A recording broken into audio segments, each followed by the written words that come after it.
रहीम। अस्सलाम वालेकुम दोस्तों कुरान करीम में ज़ुल्कुरनैन का जिक्र सूरह कहफ की आयत नंबर 83 में हुआ है। ये सूरा दरअसल मुशरिकीन मक्का की इन 3 सवालात के जवाब में नाजिल हुई जो उन्होंने रसूल सल्लल्लाहु अलैहि वसल्लम का इम्तिहान लेने की अर्ज़ से यहूदियों के साथ बाहमी मशवरे से आप सल्लल्लाहु अलैहि वसल्लम के सामने रखे। इन 3 में से एक सवाल ये था कि ज़ुल्कुरनैन का किस्सा क्या है।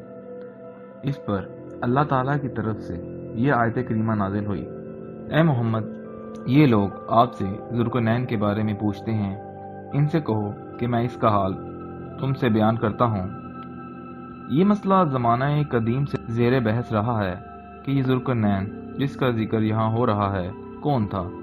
ज़माना कदीम में कुछ मुफस्सरीन का ख्याल था कि ये शख्स सिकंदर आज़म हो सकता है, लेकिन कुरान करीम में मौजूद जो सिफ़ात ज़ुल्कुरनैन की बयान की गई हैं, सिकंदर आज़म इन पर पूरा नहीं उतरता। सिकंदर परले दर्जे का शराबनोश और अयाश इंसान था, जबकि जो तारीफ कुरान में ज़ुल्कुरनैन की गई है इसके मुताबिक वो एक पाकबाज और खुदा से डरने वाला फरमारवा था। कुरान करीम में हमें ज़ुल्कुरनैन के बारे में 4 बातें वजाहत से मालूम होती हैं।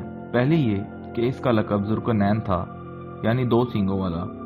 दूसरी ये कि वो ज़रूर कोई बड़ा फरमारवा और फातेह था जिसकी फतूहात मशरिक से मगरिब तक फैली हुई थी, और तीसरी जानिब शमाल और जनूब में भी वसी थी। तीसरी वजाहत ये कि वो एक ऐसा फरमारवा होना चाहिए जिसने अपनी मुमलकत को याजूज और मजूज के हमलों से बचाने के लिए किसी पहाड़ी दर्रे पर मजबूत फौलादी दीवार बनाई हो। आखिरी बात कि वो खुदा परस्त और आदिल फरमारवा भी होना चाहिए।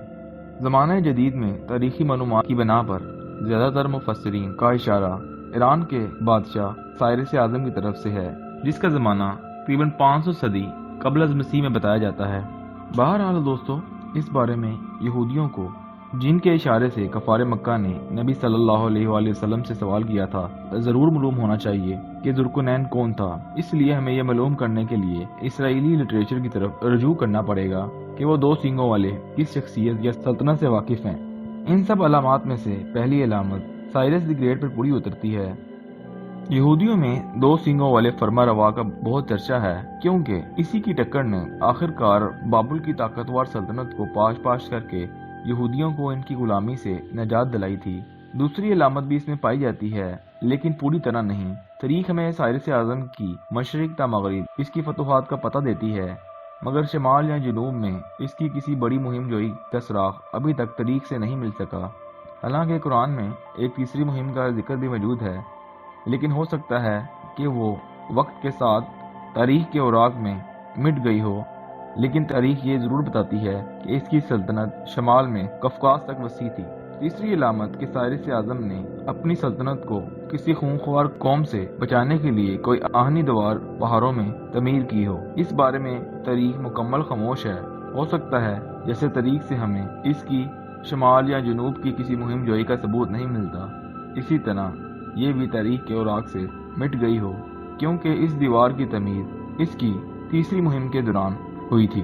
आखिरी अलामत जो इसके खुदाप्रस्त और आदिल होने के बारे में है, कदीम ज़माने के मारूफ फातिहीन में से अगर किसी पर पूरी हो सकती है तो वो साइरस आज़म ही है, क्योंकि तारीख में इसके दुश्मनों तक ने इसकी तारीफ की है। वो ज़रूर एक खुदा तरस बादशाह था जिसने बनी इसराइल को इनकी खुदाप्रस्ती की बिना पर बाबुल के जालिम बादशाह के चुंगल से आज़ाद करवाया। इसी बिना पर हम ये कह सकते हैं कि नज़ूल कुरान से पहले जितने मशहूर फातिहीन गुजरे हैं, इनमें से साइरस के अंदर ही ज़ुल्कुरनैन वाली अलामात पाई जाती हैं, लेकिन 100% तय्युन के साथ इसको ज़ुल्कुरनैन करार देने के लिए मज़ीद शहादतों की ज़रूरत है। तारीख हमें सिर्फ इतना बताती है कि साइरस एक ईरानी फरमारवा था जिसका अरूज 549 क़ब्ल अज़ मसीह के ज़माने से शुरू हुआ, जिसने चंद साल के अंदर मशरिक और मगरिब की सल्तनतों को मुसख्खर करने के बाद बाबुल को भी फतह किया। अमलन इस वक्त पूरी मुहज़्ज़िब दुनिया इसके ताबे थी। हाल ही में ईरान में होने वाली कुछ कदीम दरियाफ्तों में साइरस की एक पत्थर पर कुंदा कुछ नकूश बरामद हुए हैं, जिसमें इसके सर पर सींग नुमा ताज देखा जा सकता है और इसके दरमियान दुनिया के 3 कोने भी नुमाया हैं। इससे इस बात को मजीद तकवीत मिलती है कि यही वही शख्स था जिसने दुनिया के 3 कोनों तक का सफर किया। कुरान मजीद में इसके सफर का जिक्र कुछ यूं है कि हमने ज़ुल्कुरनैन को जमीन में बड़ी दस्तरस दी थी और हर तरह का सामान अता किया था, तो इसने सफर का एक सामान किया यहाँ तक कि जब सूरज के गरूब होने की जगह पहुंचा तो इसे ऐसा पाया कि एक कीचड़ की नदी में डूब रहा हो और इस नदी के पास एक कौम देखी। हमने जुल्करनैन को कहा, तुम इनको ख्वा तकलीफ दो या भलाई इख्तियार करो, दोनों बातों में तुमको कुदरत है। जुल्करनैन ने कहा, जो जुल्म करेगा इसे हम अजाब देंगे और फिर जब वो अपने परवरदिगार की तरफ लौटाया जाएगा वो भी इसे अजाब देगा, और जो ईमान लाएगा और अमले नेक करेगा इसके लिए बहुत अच्छा बदला है, और हम अपने मामले में इस पर किसी किस्म की सख्ती नहीं करेंगे बल्कि इनसे नरम बात कहेंगे। फिर इसने एक और समाने सफर किया, यहाँ तक कि सूरज तलू होने के मुकाम पर पहुंचा तो देखा कि ऐसे लोगों पर तलू करता है जिनके लिए हमने सूरज की तरफ से कोई ओट नहीं बनाई थी। हकीकत हाल यूं थी, जो कुछ इसके पास था हमको सबकी खबर थी। इस आयत मुबारक में जुल्करनैन के 2 सफर का अहवाल बयान किया गया है, एक मशरिक और एक मगरिब के बारे में। इसके अलावा एक तीसरे सफर के बारे में बयान है जो कि कुछ यूं है। फिर इसने एक और सामान किया, यहाँ तक कि 2 दीवारों के दरमियान पहुंचा तो देखा कि इनके इस तरफ कुछ लोग आबाद हैं जो कोई बात नहीं समझ सकते। इन लोगों ने जुल्करनैन से कहा, याजूज और माजूज जमीन में फसाद करते रहते हैं, हम आपके लिए खर्च का इंतजाम कर दें कि आप हमारे और उनके दरमियान एक दीवार खींच दें। जुल्करनैन ने कहा, खुदा ने जो कुछ मुझे बख्शा है वो बहुत अच्छा है, तुम मुझे सिर्फ अपने कुव्वत बाजू से मदद दो, मैं तुम्हारे और उनके दरमियान एक दीवार बना दूंगा।